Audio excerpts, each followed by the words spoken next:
terima kasih menjadikan kami, gereja ini, keluarga kedua bagi kami.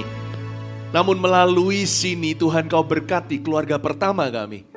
Di sini kami dipulihkan, di sini kami diajari, di sini kami dibimbing, di sini kami diterima, diampuni, dibangkitkan. Tuhan, kami persembahkan keluarga setiap jemaat kami.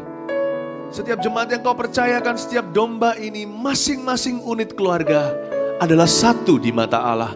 Pulihkanlah. Bagi yang sudah pulih dan sudah bahagia, pakailah. Terima kasih Bapa. Beri kami hikmat. Gimana kami memainkan peran yang benar dalam keluarga kami untuk kemuliaan dan kerajaan Tuhan. Sertai kami Roh Kudus, hamba tidak bisa khotbah. Sekalipun hamba bisa khotbah, bukan khotbah hamba yang mengubah, tetapi hadirat Allah, dan biarkan Roh Kudus-Mu yang berbicara. Terima kasih Tuhan, di dalam nama Tuhan Yesus. Haleluya. Amin. Sebelum duduk kembali, coba kalau Anda datang dengan keluarga apalagi, peluk kanan kiri Anda, katakan, I love you. Praise the Lord, puji Tuhan. Silakan duduk yuk. Shalom semua.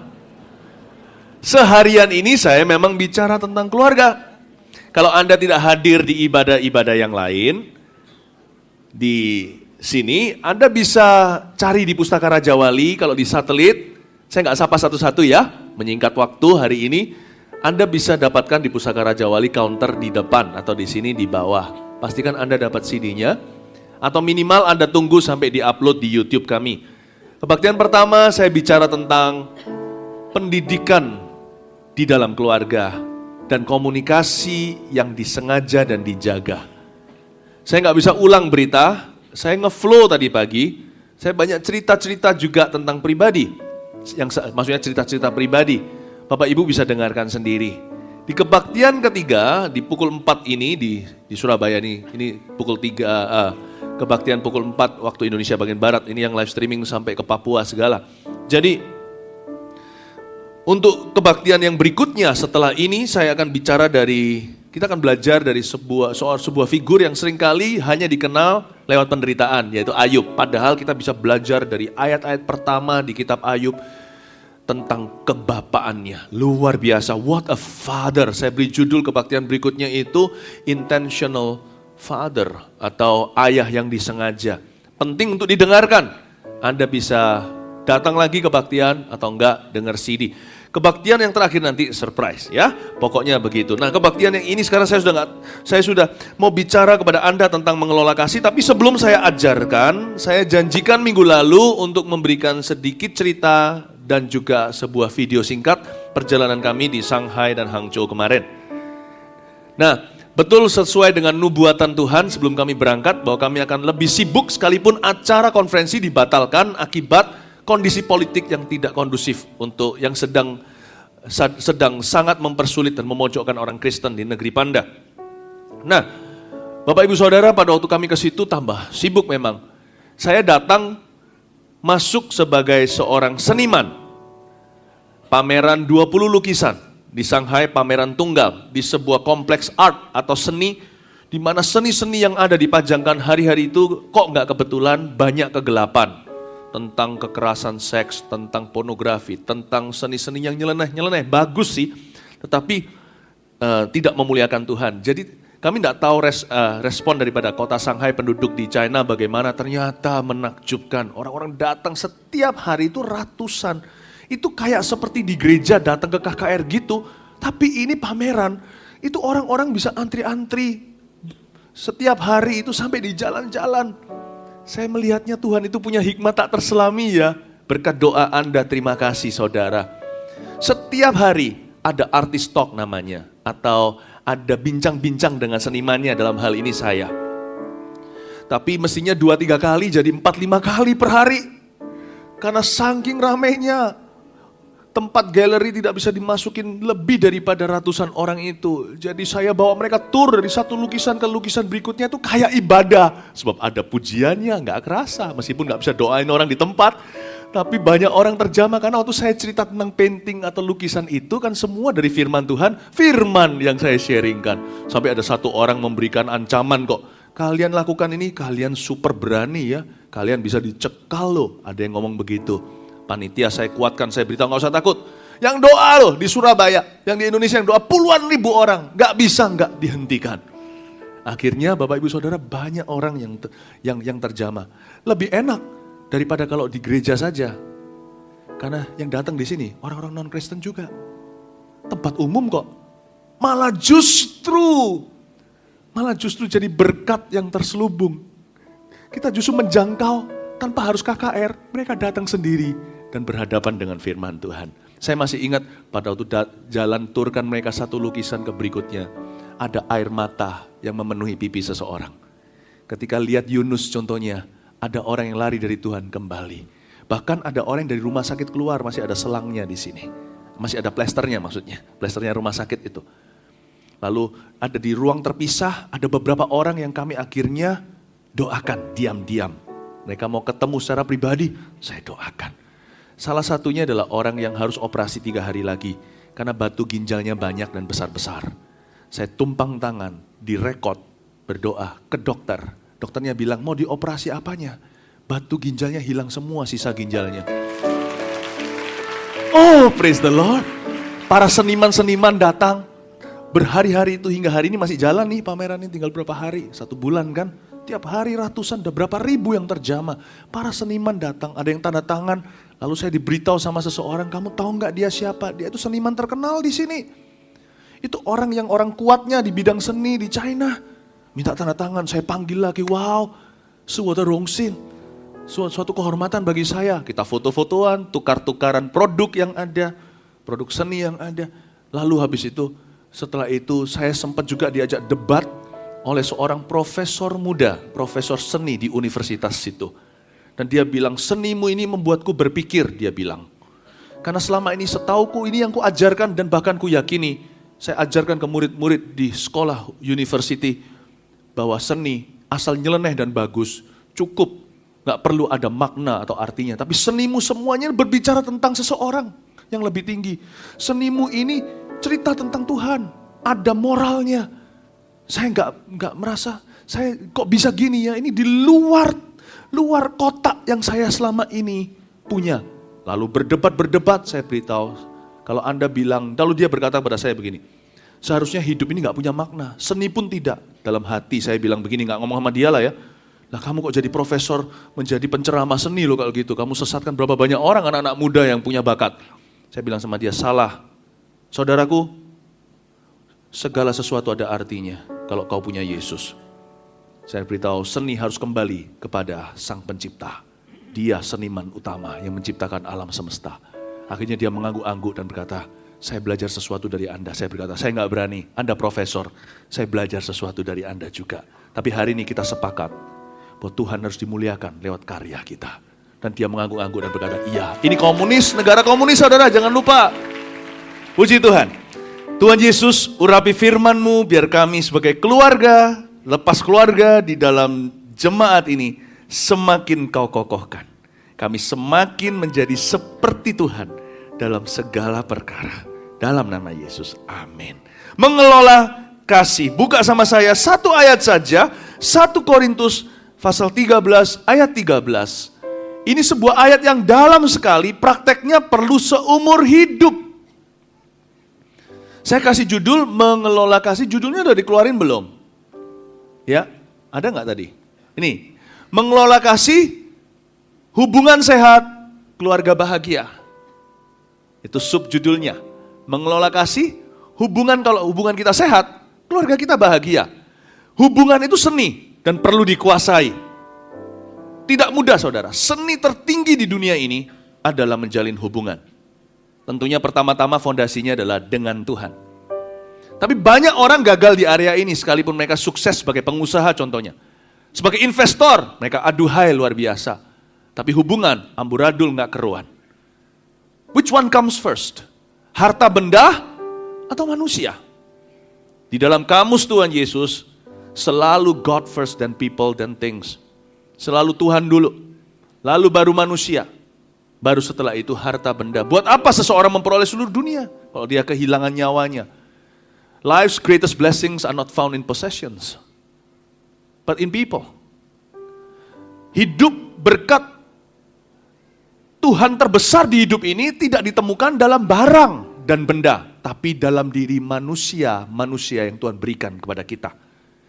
Mari kita sekarang mengerti gimana caranya mengelola kasih. Mungkin Anda bertanya, kenapa kasih kok dikelola? Kita baca ayatnya dulu, ayat 13. Kita baca bersama-sama, ini ayat emas. Semua orang juga tahu ayat ini.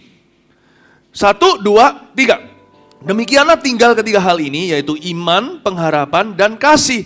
Dan yang paling besar diantaranya ialah kasih. Yang paling besar adalah kasih. Iman itu besar, tapi bukan paling besar. Iman yang memampukan kita melakukan perkara-perkara yang besar. Semua orang mau itu. Di dalam dunia yang saya geluti, pelayanan contohnya, orang-orang mau urapan. Wow, mau langsung kalau bisa jadi efektif dalam pelayanan, berkuasa dan sebagainya. Mau pertemuan besar, mau ramai gerejanya. Iman perlu saudara, untuk membangun pekerjaan Tuhan, kita butuh elemen itu. Tapi iman bukan yang terbesar. Bukan yang terbesar. Buat apa kita bisa membangun sesuatu yang besar? Hidup kita bukan cuma kurang kasih, kita juga tidak mengasihi orang lain. Kita seperti tong kosong nyaring bunyinya. Bunyi-bunyian saja. Buat apa kalau kita punya iman yang sangat luar biasa? Kalau tidak ada kasih, semuanya percuma. Pengharapan juga sama. Pengharapan membuat kita bisa punya visi ke depan. Kita bisa berharap sesuatu dari Tuhan. Tapi imanlah sesungguhnya. Kasihlah sesungguhnya yang terbesar. Karena itu Bapak Ibu Saudara, kalau saya disuruh pilih sama Tuhan, untuk mengkhotbahkan hanya 3 hal di hidup ini, saya pilih iman, pengharapan, dan kasih. Tapi kalau saya dipaksa memilih hanya 1, saya akan memilih untuk selalu berkhotbah tentang kasih saja. Karena kasih gak pernah gagal. Yang lainnya bisa menyusul. I've committed my life to major in the majors. Saya telah komitmen dalam hidup ini untuk mengutamakan hal-hal yang utama di hidup saya. Hidup saya terlalu pendek, saya gak bisa bagus di semua. Hidup saya terlalu singkat untuk saya bisa serabutan. Saya harus punya prioritas. Kasih selalu menjadi prioritas saya. Sebab dikatakan juga, gak usah dibuka, padahal sudah ada di Alkitab Anda di ayat berikutnya, pasal 14 ayat 1, kejarlah kasih itu. Baru usahakan dirimu memperoleh karunia. Kata kejarlah kasih itu dalam beberapa translation, dalam beberapa versi bahasa Inggris bunyinya seperti ini. Make love your greatest target in life. Ya, jadikan kasih target utamamu. Bahkan ada beberapa translation juga yang berkata seperti ini, jadikan kasih satu-satunya targetmu di hidup ini. Dan sambil kau mencapai itu, usahakanlah memperoleh karunia-karunia untuk memperindah perjalananmu. Bapak Ibu, jangan jadikan yang terdahulu kemudian, terkemudian terdahulu. Kasih nomor 1. Kalau nggak punya ini, keluarga akan payah sekali. Papa akan sibuk bekerja, kejar apa juga nggak jelas. Sudah kaya mau tambah kaya. Saya nggak berkata bahwa kita tidak punya ambisi dalam pekerjaan. Cilaka, apalagi orang muda. Saya selalu berkata orang muda tanpa ambisi, itu seperti manusia tanpa tulang belakang. Harus punya ambisi dong. Harus punya ambisi. Tapi saya jangan lupa dalam kita memiliki ambisi itu, apa yang kita kejar, apa yang kita mau harus jelas bagi diri sendiri. Papa kan sibuk bekerja. Mama hanya besarkan anak, gak tahu lewati sehari demi sehari kapan anak ini akan meninggalkan rumah. Anak juga sama. Gak punya visi saudara. Kalau kasih gak jadi target, hidup gak jadi indah. Hidup hanya lalu saja. Setelah satu ulang tahun ke ulang tahun berikutnya, Sweet 17 juga, menikah, kerja, mati, tak ada makna. Jadikan kasih targetmu, maka segala perjalananmu, up and down-nya akan dapat Anda nikmati. Itu yang dimaksud di sini mengelola kasih. Kasih yang terbesar. Dan karena, mungkin Anda bisa bertanya begini, mengapa kita harus mengelola kasih? Mungkin Anda bisa bertanya, kasih itu apa? Kasih pasti lemah lembut, kasih pasti memaafkan, kasih pasti murah hati, kasih-Mu Tuhan, ajarilah kami ini saling mengasihi, ajarilah kami ini saling mengampuni, ajarilah kami ini kasih-Mu ya Tuhan, kasih-Mu kudus tiada batasnya. Kasih ini kurang populer. Dan bahkan hari-hari ini jarang diajarkan, karena itu saya mau sengaja mengajarkan untuk mengingatkan Anda dan saya juga. Karena memaafkan, tidak populer. Kalau Anda kasih judul di luar sana, datanglah KKR. Judulnya, kita akan belajar tentang memaafkan dan mengampuni orang yang bersalah pada kita. Gak ada yang datang. Tidak membuat ramai gereja. Tapi tahukah Anda, populer gak populer? Kalau Tuhan bilang terbesar, Tuhan pasti benar. Kalau Tuhan bilang ini kuncinya, Tuhan pasti tidak salah. Bapak Ibu Saudara, kasih itu terbesar. Kasih pasti lemah lembut. Tahu lagu itu? Ikut saya nyanyi. Kasih pasti memaafkan. Kasih pasti murah hati. Kasih-Mu Tuhan. Ajarilah kami ini saling mengasihi. Ajarilah kami ini saling mengampuni. Ajarilah kami ini kasih-Mu ya Tuhan. Kasih-Mu kudus tiada batasnya. Sekali lagi mari kita nyanyikan doa ini. Ajarilah kami ini saling mengasihi. Ajarilah kami ini saling mengampuni. Ajarilah kami ini kasih-Mu ya Tuhan. Kasih-Mu kudus tiada batasnya. Kasih-Mu kudus tiada batasnya. Beri tepuk tangan untuk jemaat yang suaranya merdu. Amin. Saya tidak mau membangun hidup saya di atas dasar kuasa, tapi di atas dasar kasih. Itu yang terbesar. Banyak orang salah paham sih soal pelayanan kami juga. Rahasia urapannya apa, trik-triknya apa, metodenya apa. No, it's just God's love in our life. Udah itu aja. Udah, semuanya yang lainnya itu bonus dari itu. You just have to, you see, Anda bisa lulus wisuda segala hal yang lain, gagal kasih di mata Allah, Anda gagal. Anda berhasil kasih gagal yang lain, Allah akan menolongmu di sisanya. Suatu hari Tuhan tidak akan tanya sama kita, berapa banyak orang mati yang kau bangkitkan. Tuhan akan tanya berapa banyak perusahaanmu, berapa duit di bankmu. Tuhan akan tanya gelar apa yang kau dapat, PhD atau honorary. Tuhan akan tanya semuanya itu. Bapak Ibu, kalau kita ke sorga, pertanyaan Tuhan hanya satu. Have you been successful to love? Sudahkah engkau berhasil untuk mengasihi dan mengelola kasihku dalam hidupmu dan menyalurkannya? Itu yang akan Tuhan tanya. Buktinya Tuhan akan tanya kan pada waktu nanti suatu hari di akhirat, kan ada ayat. Matius 25 berkata, aku telanjang, kamu buat apa? Aku lapar, kamu lakukan apa? Ini bukan hanya bicara tentang amal sosial. Ini bicara tentang orang yang hidupnya tidak bagi dirinya sendiri. Orang yang mengerti betul-betul mengapa Tuhan taruh dia di dunia, yaitu untuk mengasihi. Dan dia betul-betul menjalankan talenta. Kalau saya mau bicara talenta, itu bukan bakat. Talenta bahkan bukan uang. Talenta itu kasih. Yang pertama, utama itu kasih. Tuhan akan tanya, aku memberimu kasih itu. Kasih pas-pasan pun harus kau kelola, meskipun hanya satu. Meskipun kau berasal dari keluarga yang broken atau broken home, rumah tangga yang hancur, bahkan dilecehkan, bahkan secara seksual oleh orang tua sendiri. Ada orang yang begitu kan di dunia ini, dunia edan.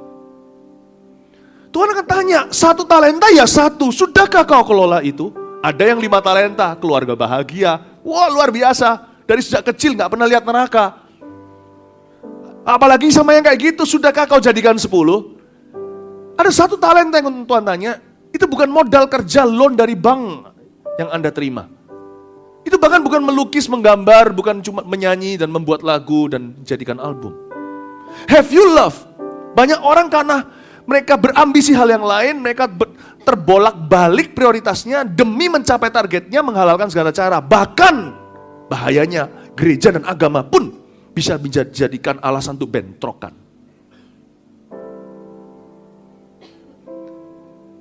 Iya kan? Demi itu, sikat-sikatan. Bagi Tuhan, sama pentingnya bukan hanya tujuannya, perjalanannya. Have you along the way love your right and left? Tuhan memperhatikan, mata Tuhan, God is watching us. How we love every day. Gimana kita mengasihi setiap hari. Nah, mari kita sekarang mulai dengan aplikasi. Kita sudah dapat konsepnya ya. Sama-sama, jadi kita sama-sama sekarang sepakat. Talenta itu adalah kasih itu. Itu yang terutama. Kasih adalah talenta yang satu. Atau talenta yang terbesar itu. Oke? Mari sekarang kita masuk di pengelolaannya. Masuk ke aplikasi gimana mengelolanya. Dengan dari hari ke hari. Di kehidupan kita sehari-hari. Di konteks hidup kita yang nyata. Nah, mengapa harus mengelola kasih? Munculkan pertanyaannya supaya Anda pulang juga bawa catatan. Munculin ya, pertanyaan yang saya tulis itu, mengapa harus mengelola kasih? Anda catat dulu deh, kalau Anda lebih cepat dari yang di depan sini. Mengapa harus mengelola kasih? 1. Karena tidak semua orang punya kedekatan yang sama dengan kita. Jadi kasih harus mulai at home. Kasih harus mulai di rumah. Love has to be homegrown. Ya, rumah harus dari rumah. Kasih itu bermula. Karena tidak semua orang punya kedekatan yang sama dengan kita, maka Tuhan akan meminta pertanggungjawaban dari kita dimulai dari orang-orang yang terdekat terlebih dahulu. Kasih tidak boleh pura-pura, kata Alkitab kan? Kasih harus dalam tindakan. Karena tidak semua orang punya kedekatan yang sama, kasih harus dikelola. Simple. Kenapa kok kita harus mengelola? Aneh, kata mengelola. Saya kira mengelola itu hanya bisnis. Mengelola itu katakan organisasi, gereja. Nah kalau kita tidak bisa mengelola siapa adalah siapa di hidup kita. Kalau kita bahkan seorang pendeta, seorang pengkhotbah, seorang gembala tidak bisa mengelola atau mengatur rumah tangganya. Bagaimana dia bisa mengelola dan mengatur rumah tangga Allah? Kasih itu dimulai dari molekul yang paling kecil. Dimulai dari hatimu dan hatiku yang berurusan langsung, tidak usah jauh-jauh. Tuhan gak akan lihat kalau pelayanan saya atau khotbah saya ini bukan penilaian Tuhan yang tertinggi. Khotbah saya baru dimulai atau sudah dimulai sebelum saya naik ke panggung dan akan dimulai setelah saya turun panggung. Tuhan akan menilai saya, medannya itu keluarga. Pelayanan itu kemuliaan Tuhan. Saya harus mengerti itu. Itulah sebabnya seorang pemimpin harus dilihat dari buahnya. Kalau keluarganya utuh dan baik, kita bisa ikuti pemimpin-pemimpin seperti itu. Saya mengerti itu. Karena itu saya harus memimpin dengan teladan. Kami harus memimpin dengan teladan. Dan saya mengerti itu setelah saya berkhotbah, kami harus jadi teladan. Baru khotbah kita akan mengena. Tidak jadi batu sandungan, baru menjadi inspirasi bagi banyak orang. Bapak Ibu Saudara, kuncinya bukan di ministry. Anda pengusaha, kuncinya bukan di sukses. Anda tidak bisa berkata seperti ini pada orang-orang, bersaksi, aku berhasil. Kenapa? Lihat pekerjaanku berhasil. Enggak tentu. Anda berhasil tidak lihat bagaimana Anda membawa diri di dalam orang-orang terdekat di keluarga. Mau tahu seseorang itu warnanya seperti apa? To the family. Itu. Let's commit again kepada unit yang namanya keluarga. Amin Bapak Ibu Saudara. Itulah sebabnya true religion, agama yang benar. Kristen bukan agama sih, tapi supaya Anda mengerti, simple saja. Harus dimulai dari rumah. Khotbah ini belum dianggap Anda sudah mengerti sampai Anda aplikasi di keluarga sendiri. Belum bisa Tuhan anggap sebagai satu poin di surga. Nah, kenapa kasih harus dikelola? Bapak Ibu Saudara, karena kasihnya kita tidak maha. Hanya Tuhan yang maha kasih yang bisa mengasihi setiap orang dengan begitu maksimalnya. Sampai-sampai ada pepatah berkata, kalau kita satu-satunya orang berdosa yang masih tinggal di dunia yang belum kena penebusan Kristus, ini omong kosong karena Tuhan punya penebusan mengena semua orang, Dia pasti mau mati bagi kita. Dan Tuhan tidak akan harapkan kita melakukan yang sama, mati bagi stranger atau orang di luar siapa saja. Tuhan akan nilai kita dari orang terdekat, karena itu lebih nyata. Karena itu Bapak Saudara, Ibu Saudara, karena kita ini kasihnya tidak maha. Kita tidak maha kasih. Karena itu kasih harus dimulai dari orang terdekat, karena tidak semua orang punya kedekatan yang sama dengan kita. Ya. Jadi kita harus tahu siapa adalah siapa di dalam hidup kita. Nah, saya kasih contoh. Tuhan Yesus saja dalam dirinya sebagai manusia, agape, Dia adalah Allah yang maha kasih, yang menjelma sebagai daging manusia. Yesus tidak bisa berada di dua tempat bersamaan ketika Dia menjadi manusia. Kalau dia di Galilea, dia nggak di Yerusalem. Waktu di Yerusalem, dia nggak ada di Sungai Yordan. Tuhan Yesus pada waktu itu masuk di dalam batas-batas waktu dan fisik manusiawi. Kita bisa belajar dari seorang Allah yang menjadi manusia. Gimana kita bisa menjadi manusia yang menjadi serupa dengan Allah di dalam kasih. Tuhan Yesus punya perbedaan. Tuhan itu tahu jelas siapa adalah siapa dalam hidupannya. Tuhan punya 70 murid, bukan? Dari 70, Tuhan paling dekat sama berapa? 12. Dari 12, ada yang paling dekat 3 yang dibawa naik ke waktu Tuhan berubah rupa. Istilahnya, kalau orang lain ketemu di kafe, yang 3 ini dibawa ke rumah. Nggak semua orang tahu alamatnya. Tapi jelas-jelas 3 ini tahu kamar tidurnya. Petrus, Yohanes, Yakobus ketika Tuhan Yesus berubah rupa, transfigurasi di gunung itu. Dia mengajak hanya 3. Kalau Anda tanya sama saya, mengapa dia ajak 3 tidak 12? Bukan karena Tuhan pilih kasih. Tapi Tuhan itu mengelola kasih itu sesuai dengan kedekatan. Bodohlah orang yang dalam nama kasih ceritakan semua rahasia keluarganya kepada siapa saja. Anda harus tahu kepada siapa Anda cerita.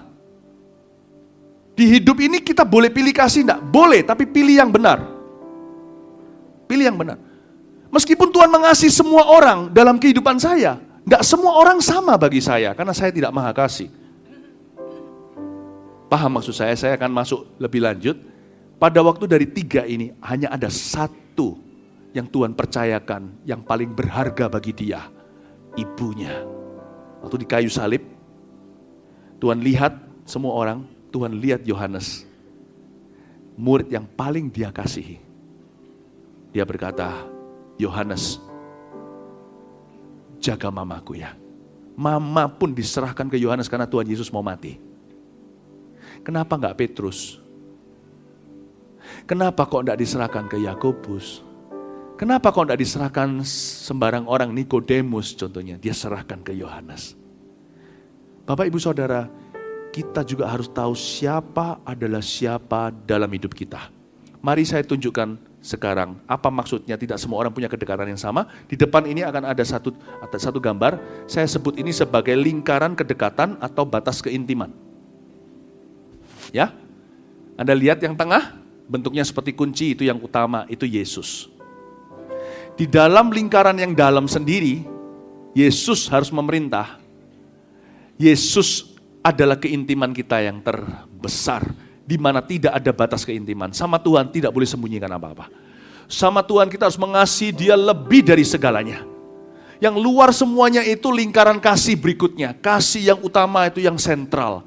Yesus, kasihilah Dia dengan segenap hati, kekuatan, pikiranmu, hidup dan mati.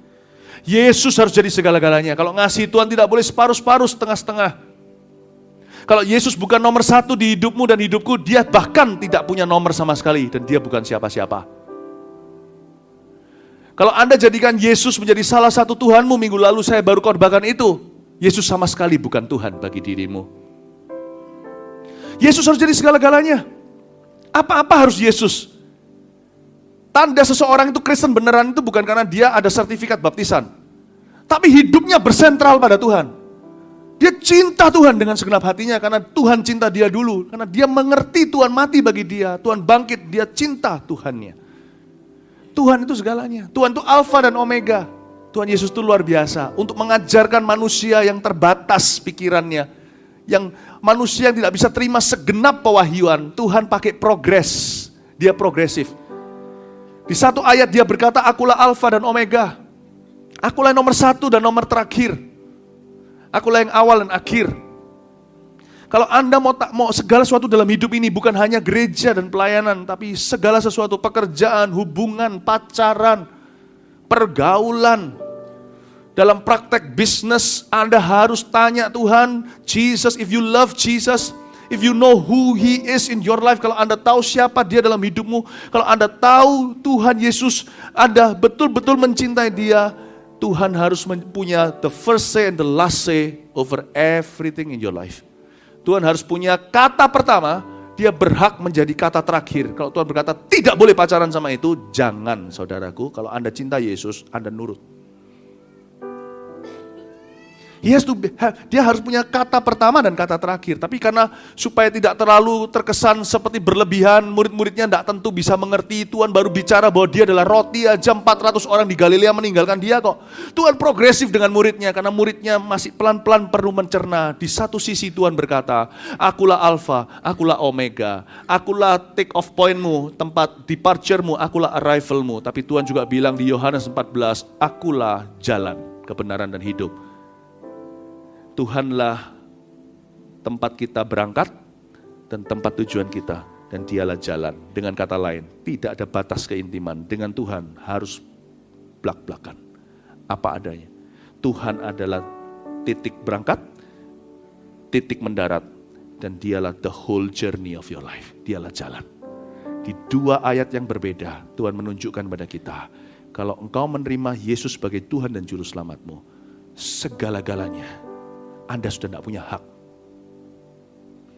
Cinta akan Tuhan berarti Anda serahkan semua. Tuhan yang punya last say, first say over your money. Tuhan punya last say, first say over your marriage, over sex, over apapun, over your hobby. Segala sesuatu, God has the last say. Kalau Anda harus mengerti dulu siapa adalah siapa. Yang membuat seringkali kita di dalam hubungan horizontal dengan sesama manusia tidak benar. Itu karena vertikalnya nggak jelas. Kalau Tuhan berada di tempat yang seharusnya di hidup kita, segala sesuatu akan berada di tempatnya di hidup Anda. Yang salah pun akan berubah lokasi dan kembali ke tempat yang seharusnya. Dimulai dari satu. Mengelola kasih harus dimulai dengan mengelola kasih secara vertikal. Ketahuilah apa artinya jadi orang Kristen. Jadi orang Kristen itu berarti bukan kamu yang hidup lagi, tapi aku yang hidup di dalammu, kata Yesus. Kita tidak punya hak sama sekali. Mulai dulu, first thing first. Mengelola kasih itu tidak manusiawi. Kalau manusiawi namanya motivasi, itu motivator saja. Gimana caranya, kalau lagi marah sama orang hitung sampai 100. Kalau marah sama istri pikir yang positif. Ya, itu semua cuma filsafat pengajaran manusia. Akarnya harus jelas. You can love your neighbors because you love God first of all. You can even love your enemy as a result. Kalau Anda mencintai Tuhan, baru Anda mengerti bagaimana bisa mengasihi sesamamu, bahkan musuh-musuhmu. Amin Bapak Ibu. Mengelola kasih dimulai dengan membangun hubungan dengan Tuhan. Itulah sebabnya orang yang tidak punya hubungan dengan Tuhan atau hubungannya korsleting, keluarganya pun tidak bisa utuh dan bahagia. Mau dikonselingi pakai psikiater pun, psikiaternya bisa bunuh diri konselingi dia. Antidot atau cure antibiotiknya cuma satu. Satu saja. Anda harus mengasihi Tuhan. Saya tidak perlu memberitahukan Tuhan mengasihimu, karena Tuhan sudah membuktikan. Kita yang belum membuktikan. Kasih Tuhan Allahmu dengan segenap-segenapmu. Kita harus mulai dengan itu, mengelola kasih itu. Amin Bapak Ibu. Lalu lingkaran keduanya saya tunjukkan mengapa kita harus mengelola kasih. Karena tidak semua orang punya kedekatan yang sama dengan kita. Jadi kalau yang pertama kita harus super dekat dengan Allah. Semakin hari harus semakin menyatu. Yang lingkaran kedua Bapak Ibu Saudara adalah satu dot atau satu titik. Anda lihat itu. Ini bagi suami istri. Bagi seorang suami itu istrinya. Bagi istri itu suaminya. Mereka menjadi satu. Ya, itu dia. Tapi baru di lingkaran kedua. Kita harus mengasihi istri kita, mengasihi Tuhan kita lebih dari mengasihi istri kita. Kita harus mengasihi suami kita lebih dari mengasihi Tuhan kita lebih dari mengasihi suami kita. Suami kita tidak boleh jadi berhala kita. Istri kita juga tidak boleh jadi berhala kita. Itulah sebabnya orang yang pacaran dari awal tidak boleh berhalakan pacarnya. God has the last say, God has the first say, God is your journey. Yang lingkaran kedua ini hanya satu dot. Ini harus diisi hanya dengan pasangan hidupnya.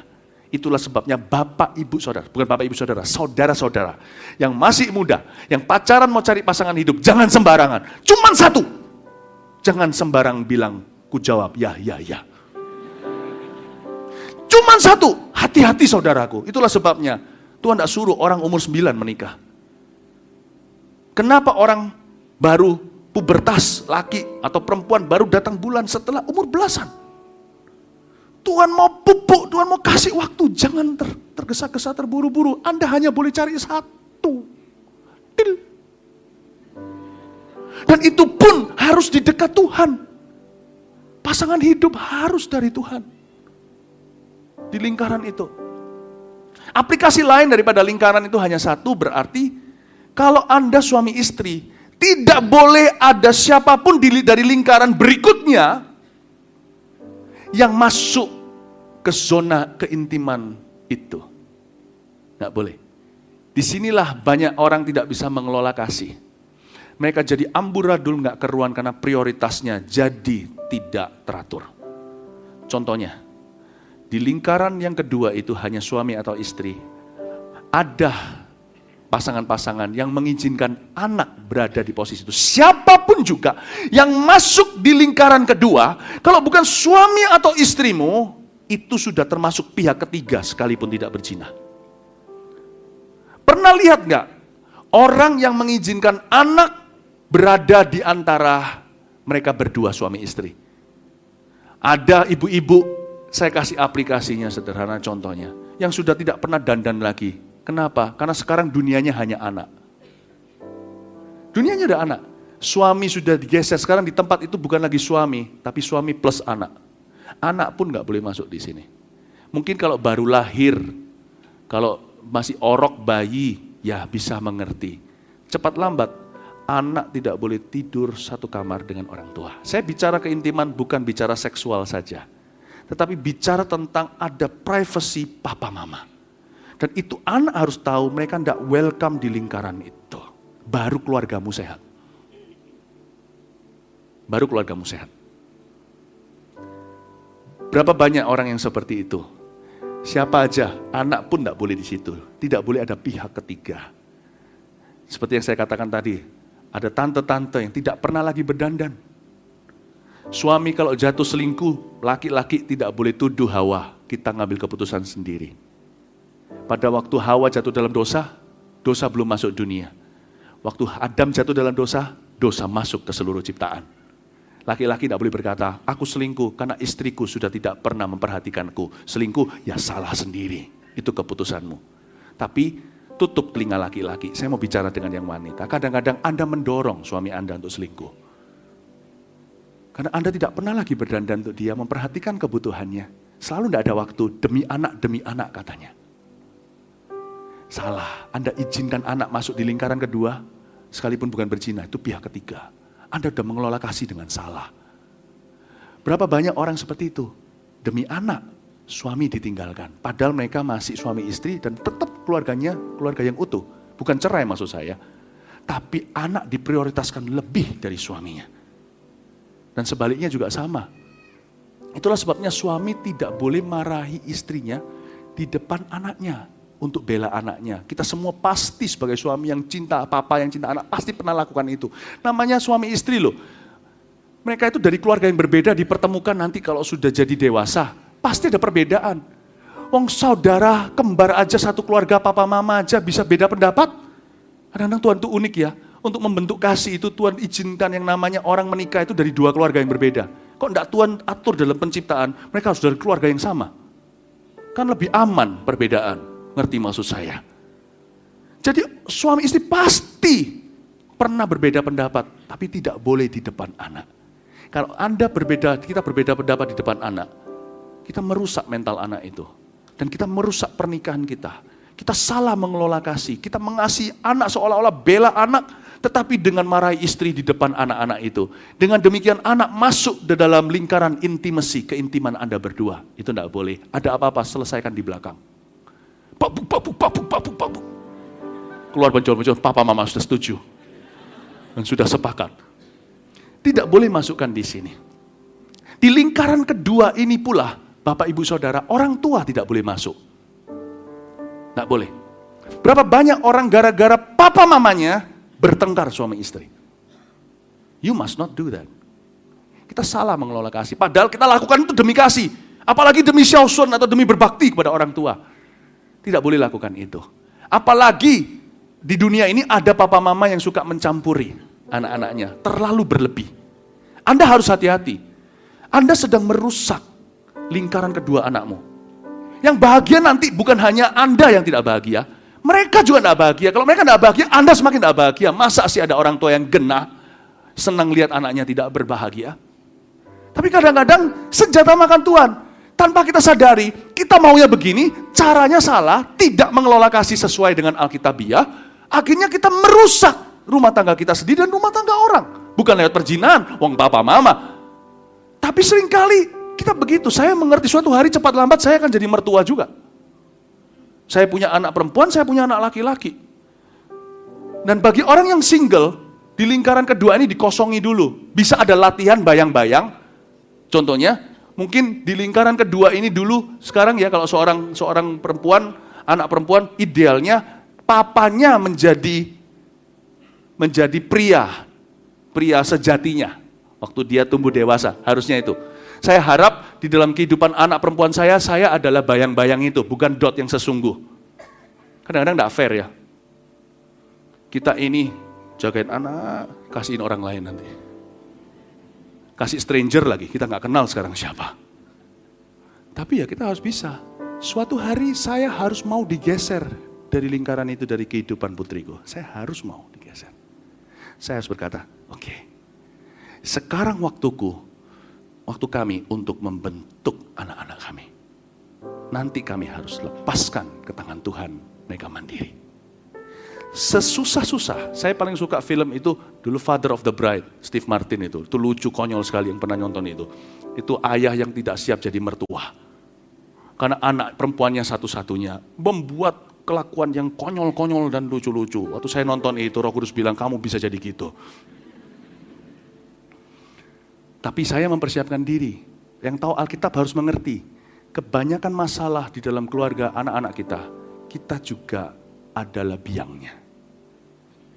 Kadang-kadang bisa begitu. Tolong introspeksi. Mungkin dalam mengelola kasih, kita agak sedikit salah program.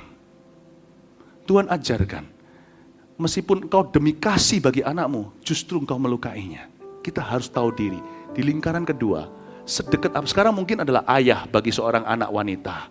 Tapi suatu hari, ayah pun harus rela digeser di lingkaran berikutnya. Tidak boleh. Mungkin sekarang bukan ayah. Ada anak-anak muda yang sangat dekat, mungkin itu temannya. Bapak ibu saudara di lingkaran kedua itu mungkin adalah teman. Pernahkah Anda punya teman karib? Saya sih lihat itu cowok dengan cowok, wah teman karib, wah buddy dari kecil sampai besar. Tapi cewek lebih ekspresi, wah saking deketnya sampai gandengan tangan, padahal bukan lesbi ya kan. Gandengan tangan ke kamar mandi sama-sama. Terus tiba-tiba yang satu dapat pacar dulu. Tunangan lagi semuanya benar. Yang tahu nggak? Yang cemburu bukan pria. Yang cemburu adalah teman dekatnya. Bapak ibu saudara, ketika seseorang menikah, tidak ada lagi temanmu, temanku, teman gue, teman lu. Temannya istri kita adalah teman kita. Temannya kita, yang pria, adalah temannya istri kita. Dan itu susah. Tidak semua teman dapat diterima, karena itu perlu besar hati. Itulah sebabnya orang menikah harus dewasa rohani. Tidak boleh terbawa emosi. Makanya kawin itu gampang, menikah itu susah. Saya jelaskan ini karena sekalipun demikian, sudah ada banyak yang sudah menikah lama, masih banyak yang salah program hari ini. Saya tidak berniat menggurui Anda. Mari kita sama-sama introspeksi, kita berada di posisi apa. Kalau ada teman di situ, ketika menikah, Anda harus mengerti. Ada satu cerita, ada seorang hamba Tuhan yang saya kenal, lucu sekali, kakak adik ini dekat sekali. Saya senang sekali. Mereka tuh saking dekatnya nih, cowok nih, deket, akrab banget. Saya kalau lihat mereka itu terinspirasi sekali. Saya juga punya 2 anak cowok. Saya berdoa setiap hari agar anak-anak cowok saya bisa sedekat itu dengan mereka kakak beradik bisa dekat. Sekarang sih dekat, saya berdoa sampai terus nanti akan dekat. Tapi lucu sekali, ketika Lauta yang besar ini menikah, hari H loh ya kawin, menikah, mestinya kan honeymoon, malam pertama pengantin, si adiknya datang ke rumah kokonya, main game. Untung saus-saunya pengertian saudara. Lucu, untung yang namanya kakak iparnya itu maha mengerti orangnya, hampir maha. Dia berkata nggak apa-apa, lucu adik iparku ini. Bagaimana kalau dia nggak bisa terima? Mestinya kokonya yang ya, ngerti maksud saya ya. Dia masih belum bisa menerima, kokoku udah menikah. Aku tergeser sama wanita ini. Dia datang dan membuktikan bahwa dia masih dekat. Ayo kita main game. Untungnya kokonya itu sabar. Demikian pula saus-saunya. Kalau nggak gitu udah perang saudara. Disitulah banyak orang rawan luka ketika mereka merasa terganggu, terusik di level itu. Setiap orang yang menikah pasti tiba-tiba tercipta sebuah radius intimasi yang mereka akan terasa orang ketiga masuk. Baik itu anak. Kadang-kadang Anda perhatikan, kalau suami berkata, kamu sekarang melulu anak, bukan berarti suami Anda bukan ayah yang mencintai anaknya. Tapi dia merasa keintimannya sudah berkurang, di area itu sudah ada pihak ketiga. Perhatikan, kadang-kadang kita tahu sesuatu itu tidak benar, jangan selalu kita tahunya dari Roh Kudus. Kita bisa juga tahu dari partner kita. Bisa jadi partner kita. Dan tidak sedikit munculkan lagi tetap lingkaran ini, bagi seorang yang pelayanan ada di situ. Pelayanan ada di situ, Bapak Ibu. Di area itu juga, kalau seseorang jalan di mall contohnya, suami istri, kelihatan. Saya pernah kenal satu teman yang saya akhirnya kasih masukan. Waktu saya sempat pergi bersamaan sama dia, saya perhatikan, loh lain cerita kalau mamanya sakit atau sekali-kali kan nggak apa-apa, nggak ada peraturan yang birokrasi yang kaku sekali, nggak ada. Ya natural lah, nggak usah tuh orang itu cuma dibuat-buat. Oke harus gandeng ini, harus gandeng, nggak usah gitu. Malah nggak enak hidup hukum Taurat begitu. Tapi saya perhatikan berapa kali saya pergi sama dia. Selalu mamanya digandeng. Anak cowok. Istrinya gaya Oshin. Jalan di belakang. Terus begitu. Itu lama-lama akan menciptakan sebuah konflik yang tidak perlu. Harusnya mama yang tahu diri berkata, sana gandeng bojo lo. Mengerti maksud saya? Harusnya suaminya tahu diri. Nanti kalau terus selalu gandeng sama maminya, atau gandeng dua-dua lah ya. Bingung dua-dua, tiga. Harusnya istrinya yang bilang, gak apa-apa, ayo sana jaga mamamu. Harus mempraktekkan saling pengertian, saling mendahului. Tentunya kecuali mamanya sakit, atau sendirian, atau gimana. Bukan berlebihan. Tapi kecuali kalau begitu. Kalau enggak, harusnya memang suami istri. Mama akan berada di posisi yang sangat awkward sekali. Hindari yang kayak gitu, mungkin perginya jangan bertiga kalau sudah ada ketegangan sebelumnya. Beberapa orang, jadi enggak si laki ini rasanya tersobek di tengah. Buah si malangkama. Satu istri, satu mama. Repot saudara. Tapi Bapak Ibu Saudara, praktekkan saling pengertian soal itu. Teman juga, saudara juga, hanya suami atau hanya istri. Nah, di area ini pula saudara-saudara, ada yang namanya teman tapi mesra. Di level 2. Itulah sebabnya masalah pernikahan tidak boleh Anda ceritakan kepada the opposite sex. Tidak peduli dia sedekat apapun dengan Anda. Seorang laki-laki punya masalah rumah tangga, dia cerita sama sekretarisnya. Atau dia cerita sama rekan kerjanya. Atau sebaliknya, seorang perempuan juga hari itu lagi ngalami goncangan pernikahan, cerita sama teman-temannya, best friend-nya di kantornya yang cowok apalagi hanya satu.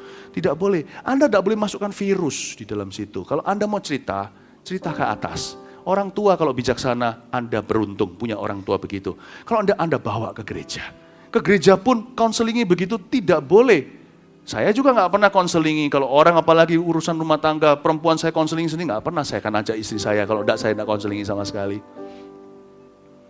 Bapak Ibu Saudara nggak boleh masukin di situ. Dan di dalam pertemanan antara suami dan istri itu, jika ada teman tertentu yang sudah membangkitkan cemburu, pasangan yang peka harus mendengarkan pasangannya. Mengerti maksud saya? Kecuali kalau istri Anda cemburuan keterlaluan. Sangat cemburu, keterlaluan. Anda jalan di jalanan gitu aja, Anda beli minuman, bayar harga, terima kasih ya mbak. Kamu apa? Baik-baik sama mbak-mbak seperti itu. Nggak mau, waduh repot. Repot. Ya kan? Lalu ke airport, boarding passnya mana? Ini mbak boarding passnya. Ngapain tadi tengahnya disenggol-senggolin? Nah itu kalau itu mahal cemburu bahaya itu perlu dikonselingi. Atau mungkin bisa jadi dulu ada trauma yang harus selesaikan ada akarnya. Tapi kalau bukan begitu kasusnya, apalagi yang nggak cemburuan, kalau sampai mengutarakan cemburu, Anda kalau perlu buang teman.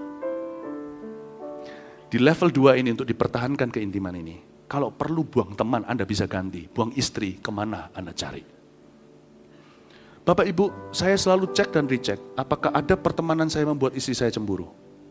Kalau ada, saya dengarkan dia. Saya jauhi teman itu. Itulah sebabnya saya beritahu teman-teman saya, Anda mau berteman dengan saya? Yang baik sama istriku.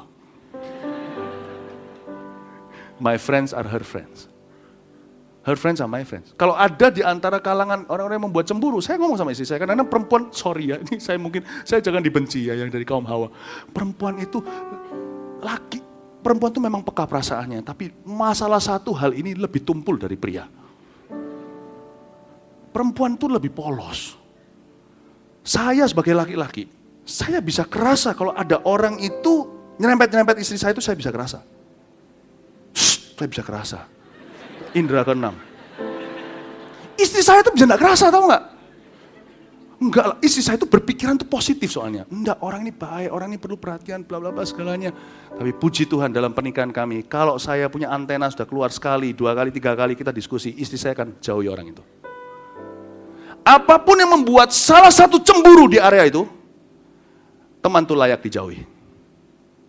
Jadi kalau sampai saya ketemu kasus di mana seorang jemaat, prianya, mengaku enggak ada apa-apa loh, enggak ada apa-apa loh, enggak ada apa-apa loh. Tapi istrinya berkata, aku yakin ada apa-apa.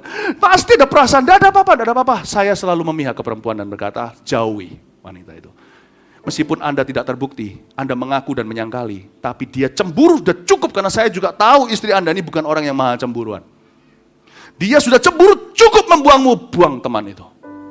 Enggak apa-apa kok. Anda buang teman itu didapat gantinya dari Tuhan kalau dia enggak salah. Layak, apapun harus Anda temu. Jadi kalau lakinya terus bersikeras, nggak bisa. Aku udah salah kok, nggak terbukti, nggak terjadi apa-apa di antara kita kok. Terus dia bersikeras untuk berteman dengan orang itu dengan harga membuat istrinya sakit hati dan cemburu padahal tidak terbukti apa-apa, maka saya sebut dia berdosa, bukan 10 perintah Allah, karena belum terbukti berzina, dia berdosa kepada istrinya. Karena istrinya cemburu aja sudah cukup membuat dia harus jauh. Harus. Berapa banyak di sini masalah yang begitu?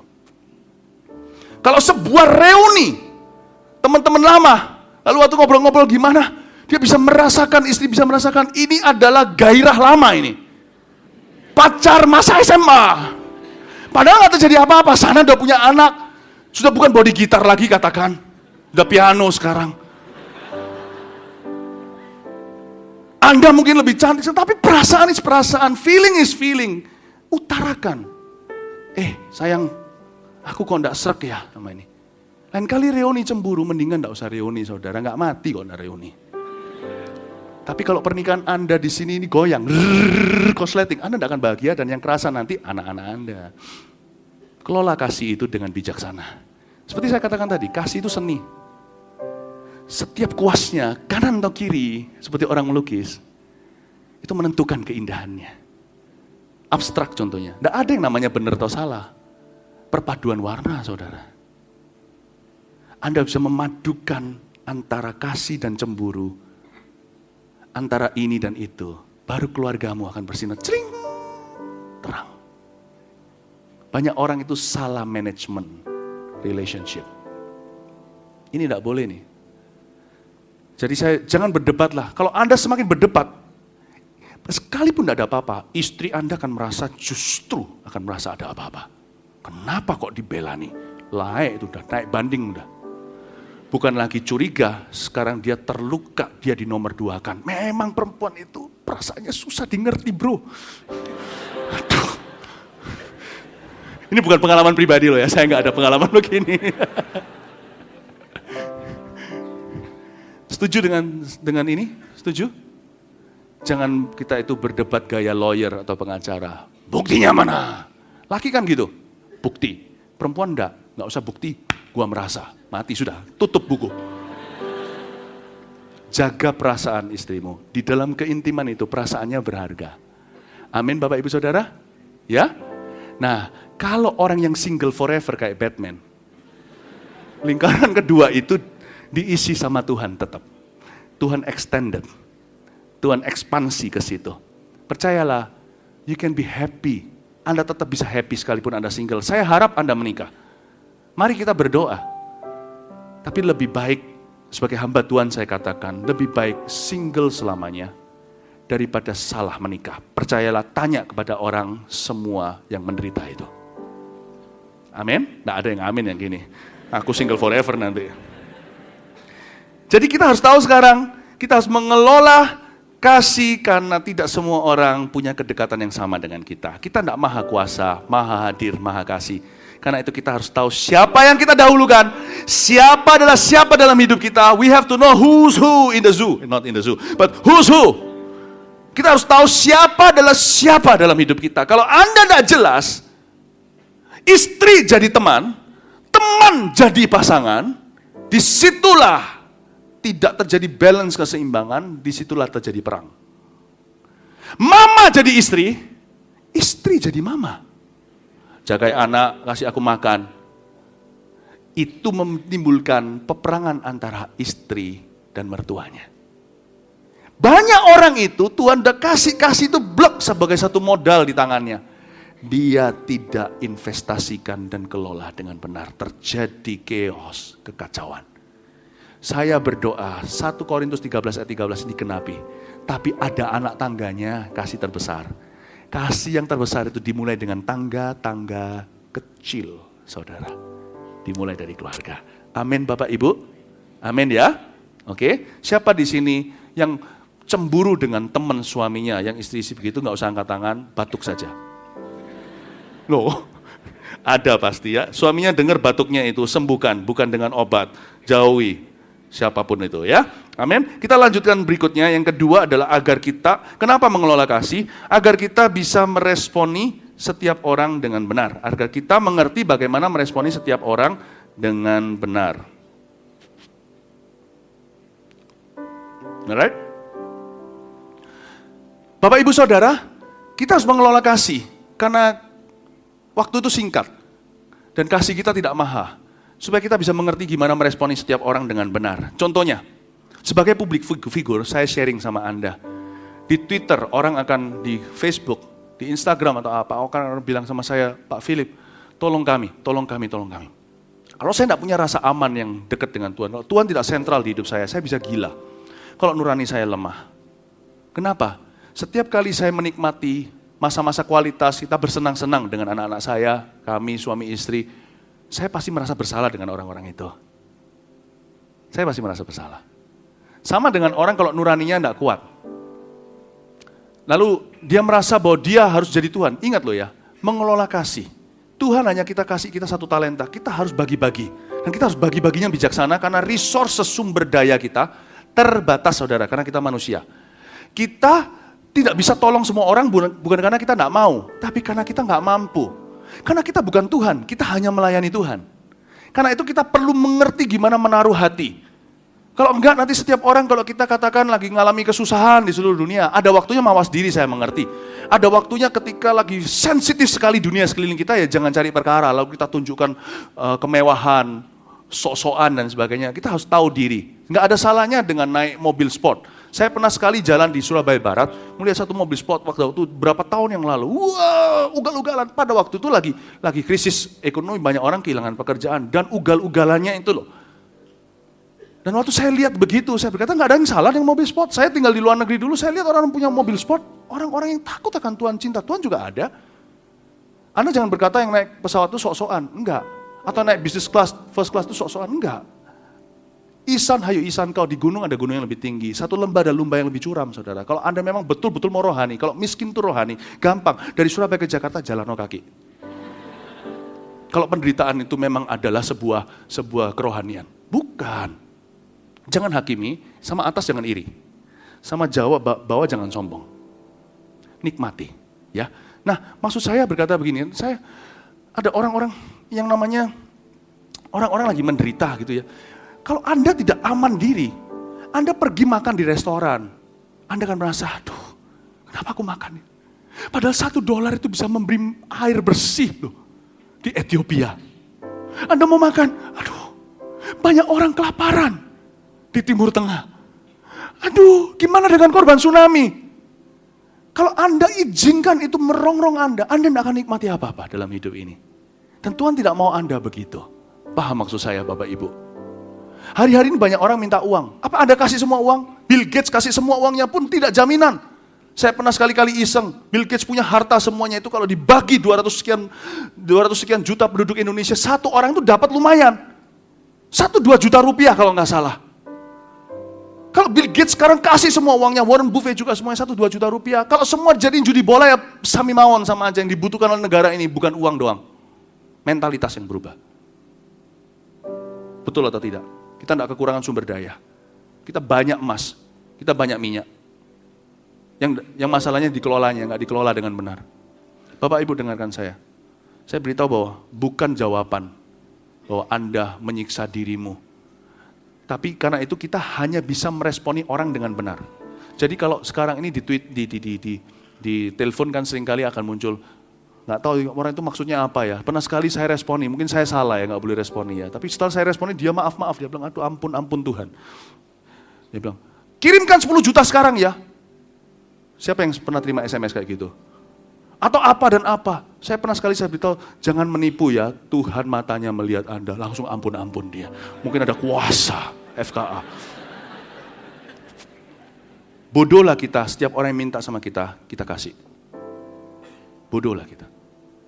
Kita tidak disuruh gitu kok sama Tuhan. Yang Tuhan suruh kita hanyalah meresponi dengan benar dalam kapasitas kita. Saya kasih contoh. Karena saya tahu siapa adalah siapa, karena kasih yang saya peroleh dari Tuhan Yesus, saya kelola. Maka saya tahu, kalau ada satu orang di Twitter bilang sama saya, ya Pak, atau saya di mall dicegat sama satu orang, saya nggak bisa sekolah, anak saya gini. Saya nggak tahu ini bohong atau enggak, kalau saya bisa kasih apa yang saya bisa, saya kasih, saya doakan paling tidak. Lain cerita, kalau salah satu full timer sini anaknya nggak bisa sekolah. Karena saya tahu bedanya, sekalipun Tuhan mengasihi mereka berdua adalah makhluk yang dikasihi Tuhan. Tapi saya kenal yang satu ini. Kalau ini anak teman saya nggak sekolah, saya sekolahkan. Saya nggak akan bodoh orang todong saya di mall dan berkata anak saya nggak sekolah, saya sekolahkan dia. Puji Tuhan untuk organisasi. Puji Tuhan untuk kejelasan. Kalau ada satu orang datang ke saya, Pak, ginjal saya bermasalah, tolong doakan. Saya pasti doakan. Tapi lain cerita, kalau orang itu yang saya kenal, saya akan referensikan. Saya bukan pilih kasih, saya pilih-pilih yang benar.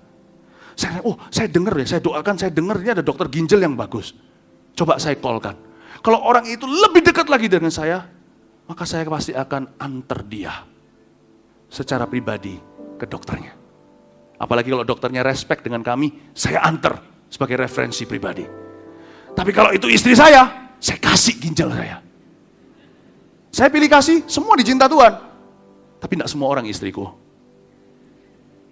Semua adalah dicinta Tuhan, tapi tidak semua orang temanku. Paham maksud saya? Amin, Bapak Ibu Saudara. Jadi kita harus bisa meresponi setiap orang dengan benar. Jadi coba katakan kalau Anda datang dengan suami istri, katakan lihat kanan kirinya dan bilang, aku mengasihimu dengan sekedap ginjalku. Dan yang sering kali kami alami sebagai hamba Tuhan, ini sekarang kesaksian pribadi adalah tuduhan dari manusia, tuduhan setan melalui manusia bahwa kami hamba Tuhan kurang kasih. Contoh, saya pergi ke mall, jalan-jalan nih. Saya jalan-jalan, pergi ke mall, lalu dicegat oleh satu orang dan berkata, Pak, halo.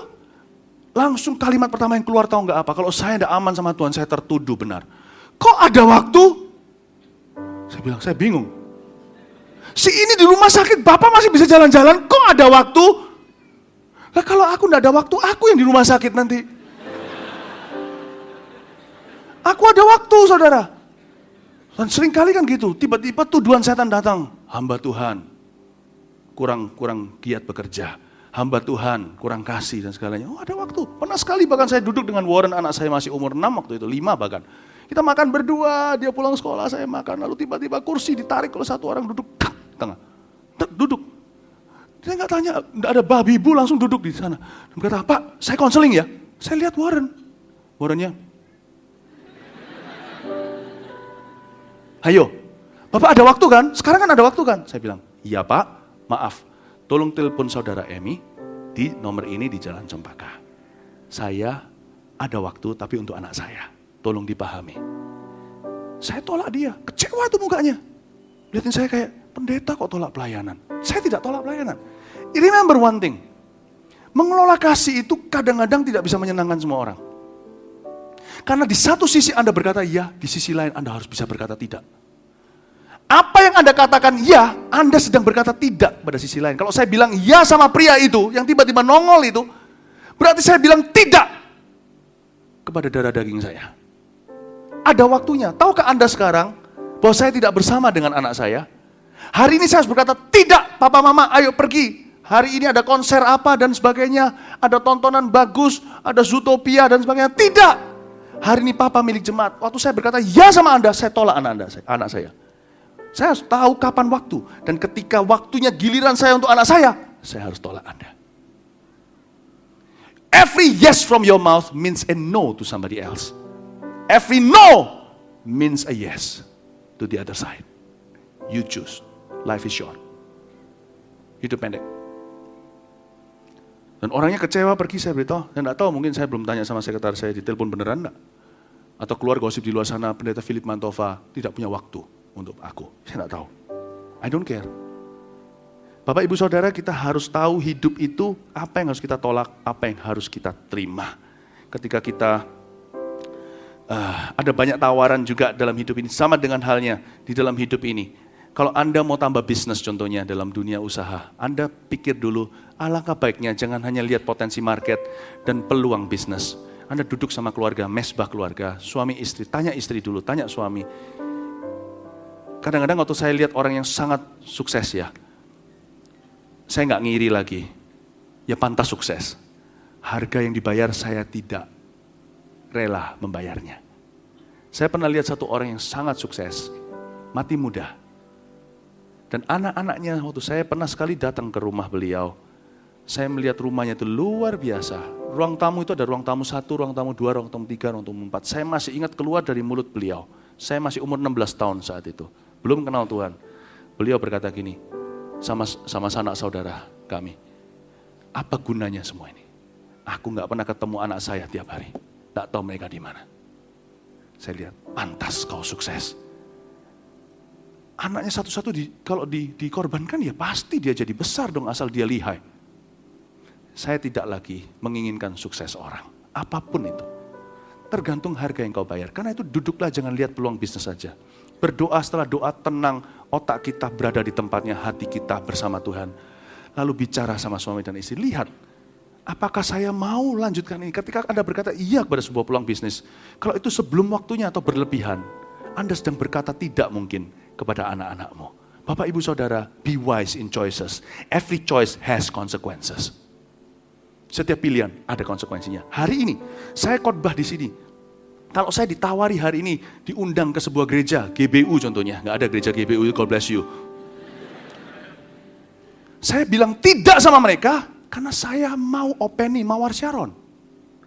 Dan kalau hari Minggu ini saya berkhotbah di GBU, berarti saya tolak jemaat pusat. Saya harus tahu kapan dan apa yang saya mau. Demikian pula dalam bisnis, demikian pula dalam hobi juga sama.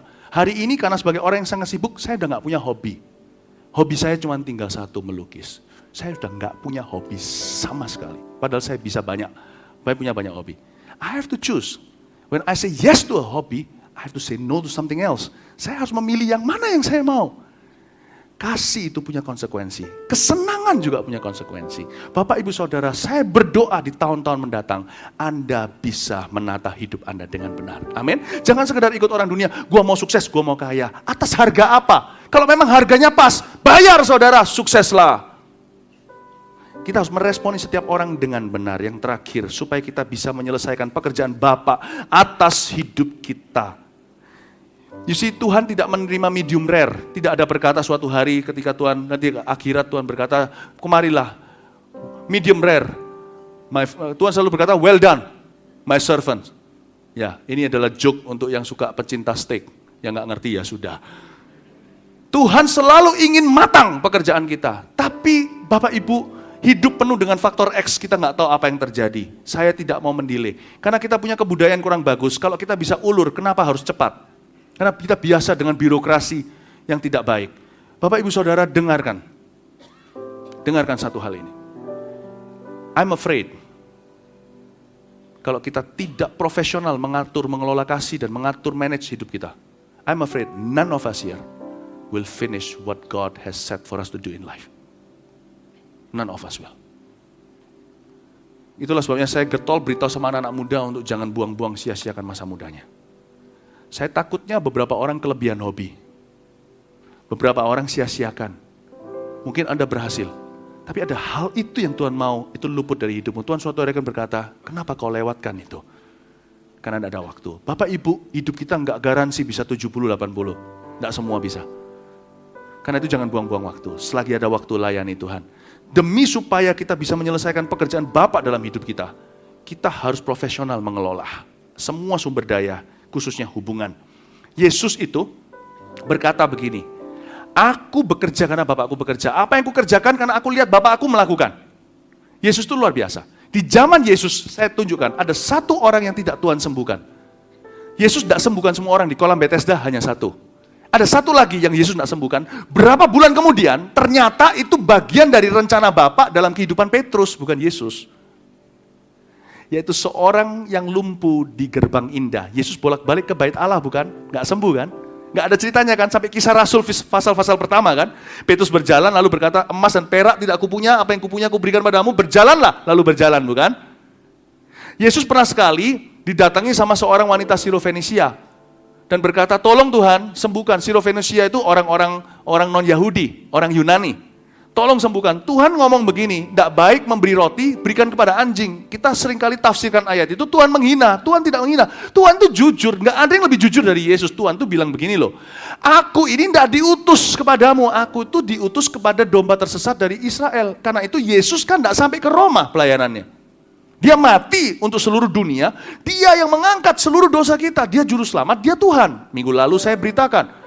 Tapi Yesus kan tidak sampai misinya, sampai membawa misi kematian dan kebangkitan itu sampai berita itu ke Roma kan nggak terjadi. Kan nggak sampai. Paulus yang sampai Roma. Asia kan Paulus nggak nyampe juga, kan tunggu kita. Dari Asia Minor, Turki naik terus sampai China, terus Indonesia, Southeast Asia itu kan kita. Bapak Ibu Saudara, tidak semua orang, segala sesuatu harus kita kerjakan dalam hidup ini. Yesus tidak menyembuhkan semua orang di masa hidupnya, tidak menjangkau semua orang. Sirofenisia dia bilang, aku diutus kepada bangsa domba tersesat dari kalangan Israel. Belum sampai ke orang Yunani, belum. Dari sini saya tahu bahwa setiap orang Tuhan sediakan suatu set rencana yang harus kita genapi. Dan itu membutuhkan waktu, dan waktu kita terbatas. Dan itu kita harus kelola sumber daya kita. Karena itu saya berani berkata tidak kepada orang-orang tertentu dan tawaran-tawaran tertentu. Kepada kesenangan tertentu. Karena satu alasan. Supaya saya selalu bisa berkata iya kepada pekerjaan-pekerjaan yang Allah tentukan khusus untuk Philip Mantova. Saya tidak merasa bersalah kalau tidak semua orang kanker saya doakan. Saya tidak merasa bersalah, saya harus tinggal di rumah sakit. 10 disembuhkan, 100 berdatangan. Saya tidak merasa bersalah kalau hari ini saya harus menginjil saja setiap hari. Saya tidak akan tilik anak istri, nginjil melulu sampai mati. Saya tidak merasa bersalah. Jangan tuduh saya kalau ada orang masuk neraka. Aku tidak menyembuhkan semua orang, kata Yesus. Aku hanya diutus melakukan apa yang harus kulakukan di hidup ini. Aku harus peka, karena itu harus kukelola hidupku dengan benar. Dan salah satu yang harus kukelola adalah orang-orang di sekelilingku. Amin Bapak Ibu dan Saudara. Saya takutnya tidak semua kita bisa menyelesaikan pekerjaan yang Bapak tetapkan untuk kehidupan setiap kita. Kalau kita tidak profesional mengatur kehidupan sendiri. Mari saya ajak kita semuanya untuk mengelola kasih. Supaya pekerjaan Tuhan diselesaikan. Ingat Tuhan Yesus berkata apa? Makananku ialah melakukan pekerjaan kehendak Bapa dan menyelesaikan pekerjaannya. Mari kita sama-sama berdiri, kita beri tepuk tangan untuk Tuhan Yesus. Praise the Lord. Thank you Jesus. Saya lupa tadi ceritakan di lingkaran-lingkaran berikutnya itu siapa? Lingkaran berikutnya seperti yang satu itu tadi adalah keluarga. Bisa jadikan di situ kan keluarga. Lingkaran berikutnya lagi dari keluarga itu mungkin gereja. Lingkaran lagi itu mungkin ya sudah orang-orang di luar sana. Di luarnya lagi itu sudah kita nggak kenal siapa. Ya, semakin dalam, semakin tanggung jawab kita. Kasih harus dimulai dari dalam keluar. Mungkin ya, sampai saya mati, saya tidak akan bisa jangkau yang di luar biru itu. Tapi Tuhan akan berkata sama saya, well done, well done. I cannot solve the world's problem. I cannot even change the world. But I have and I will change the world of those people closest to me. Aku mungkin tidak bisa menyelesaikan problema dunia, mungkin tidak bisa bahkan mengubah dunia. Tapi aku sudah dan akan terus mengubah kehidupan orang-orang dalam jangkauanku. Dan dengan itu, saya siap ketemu Tuhan anytime. Bapak, Ibu, Saudara, mari kita kelola kasih dengan benar. Dimulai dari rumah Anda. Amin. Amin. Amin.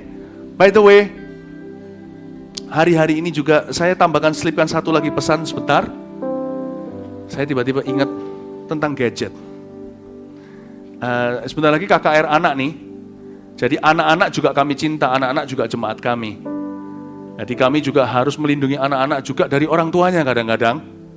Dengan cara kita mengajari orang tuanya, tapi kita juga memberitahu mungkin di mana orang tuanya harus lebih hati-hati. Hari-hari ini opium di dunia ini bukan ganja. Seperti zaman Cina dulu di drop sama Inggris. Semuanya, mereka nggak menang perang.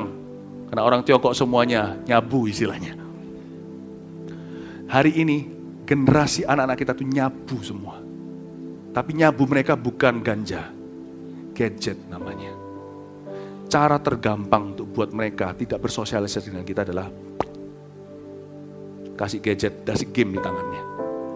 Jangan cari yang singkat. Saya nggak berkata bahwa game itu salah atau gadget itu salah. Itu adalah berkat. Bapak, Ibu, Saudara, bangunlah, kelola kasihmu itu. Ajari.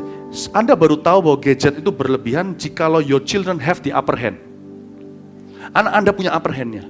Mereka bisa dalam bahasa Surabaya gubuhi Anda sampai Anda terpaksa kasih, Anda menyerah. Anak Anda bukan lagi permisi boleh enggak, dan kalau mereka dapat kata tidak, mereka paling ngomel-ngomel tapi mereka bisa menerima. Nah itu berarti anak masih di dalam kendali orang tuanya. Kasih hubungan itu masih berjalan dengan baik. Komunikasi harus disengaja, kebaktian pertama saya ajarkan. Tapi kalau anak Anda punya the upper hand, kalau main tenis itu sudah advantage, Anda harus hati-hati. Sekarang mereka masih kecil, Steve Jobs saja tidak kasih gadget itu ke tangan anaknya, Steve Jobs saja. Dan itu juga paling tidak gak baik buat mata, tapi juga bisa mengurangi kreativitas seseorang. Bapak, Ibu, Saudara, saya melakukan dalam rumah, saya beritahu sama anak-anak saya, kalau anak-anak saya mau main ini tertentu, main game, iPad, apa segalanya, saya beritahu sama mereka, oke, berapa lama Dad? Sekian. Mereka langsung nurut. Sudah dilatih, di grooming begitu dari awal. Dan sehari ini saya senang sekali, mereka tidak tercandu dengan itu. Dengan tanpa itu bisa, sehingga saya bisa bicara dengan mereka lebih senang untuk social skill daripada mati kutu di situ. Saya pernah makan bersama-sama breakfast waktu di Jakarta dengan satu teman baru yang saya kenal di situ. Dia kasih gitu, saya bilang jangan kasih gini, ini nggak kasih opium. Belum lagi kalau dibawa ke kamar Anda tidak tahu itu dunia yang di luar sana luas itu, siapa yang masuk, garong mana yang masuk ke kamar Anda lewat internet, Anda tidak akan tahu. Internet itu bagus, saya tidak berkata tidak bagus. Tapi itu seringkali jadi jalan pintas orang tua untuk berhenti komunikasi dengan anaknya supaya orang tuanya sendiri bisa begini. Please be wise. Saya ngomong begini karena ini sebentar lagi KKR anak. Please stop giving your children opium. Please stop. Boleh kasih, control it well. Amin. Karena Anda mau mengelola hubungan itu dengan Anda. Mengelola kasih itu dengan benar. Anda jangan pakai jalan pintas. When your children have the upper hand, be careful. It's not good anymore. Bukan lagi gak bagus buat mata. Lebih banyak bahayanya. Mungkin Anda berkata, tapi gak ada apa-apa. Saya pernah lihat satu orang yang keluarganya juga gak apa-apa tuh. Gak apa-apa. Tapi kalau itu standar UMR yang Anda terima, pokoknya gak apa-apa. Kan rugi kan saudara. Things could have been better. Kalau itu dikontrol, lebih baik. Mungkin kreativitas tertentu yang pasti Tuhan akan lebih banyak bisa bicara dalam kehidupan anak itu. Kalau anak itu bukan sininya sudah computerized. Tolong dikontrol. Sebentar lagi kita KKR anak ini. Kelola kasihmu, kelola parentingmu juga. Mari kita sama-sama komitmen dan sepakat soal itu. Amin. Haleluya. Terima kasih Tuhan. Terpujilah namamu. Nyanyikan satu lagu, kita selesai ibadah ini. Ajarilah kami ini saling mengasihi. Ajarilah kami saling mengampuni.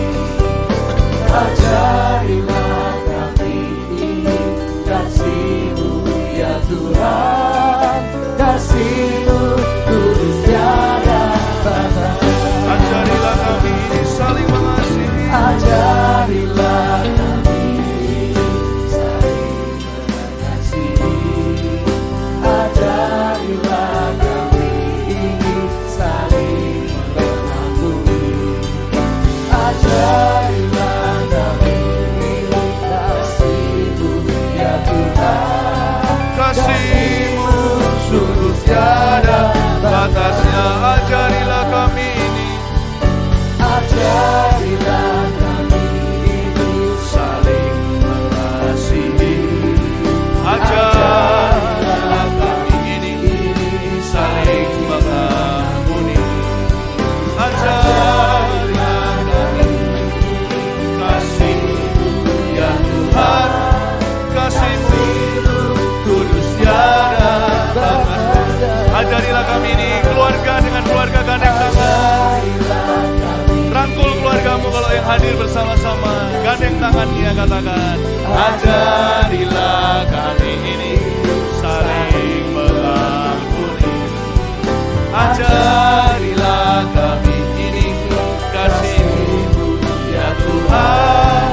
Kasih-Mu kudus tiada batasnya. Sekali lagi, ajarilah kami ini. Ajarilah kami ini saling mengasihi. Ajarilah kami ini saling mengampuni. Ajarilah kami ini kasih-Mu ya Tuhan. Kasih-Mu kudus tiada batasnya. Kasih-Mu kudus tiada batasnya. Kasih-Mu kudus tiada batasnya. Kasih-Mu kudus tiada batasnya. Haleluya, beri tepuk tangan ke Tuhan. Praise the Lord. Terima kasih Tuhan. Banyak aplikasi yang harus kami lakukan di hidup ini lewat firman ini. Banyak renungan, biar renungan kami Kau berkati, pulang membawa pengalaman-pengalaman yang baru dalam keluarga yang menuju ke Kristus dan terobosan baru. Terima kasih Tuhan, berkati setiap hubungan dalam hidup jemaat, berkati khususnya keluarga, pasangan suami istri, apalagi setiap pernikahan ya Tuhan Kau kokohkan. Hari-hari ke depan ya Tuhan Yesus, kami akan melihat banyak keluarga jemaat dipakai oleh Tuhan sebagai satu unit keluarga untuk merestorasi banyak hal. Terima kasih ya Tuhan, pulanglah membawa berkat dari Allah Bapa, kasih setia dari Tuhan Yesus, pengurapan dan penyertaan dari Roh Kudus menyertaimu, pekerjaanmu, pelayananmu, keluargamu dari sekarang sampai selama-lamanya. Haleluya, amin. Selamat siang, Tuhan Yesus memberkati.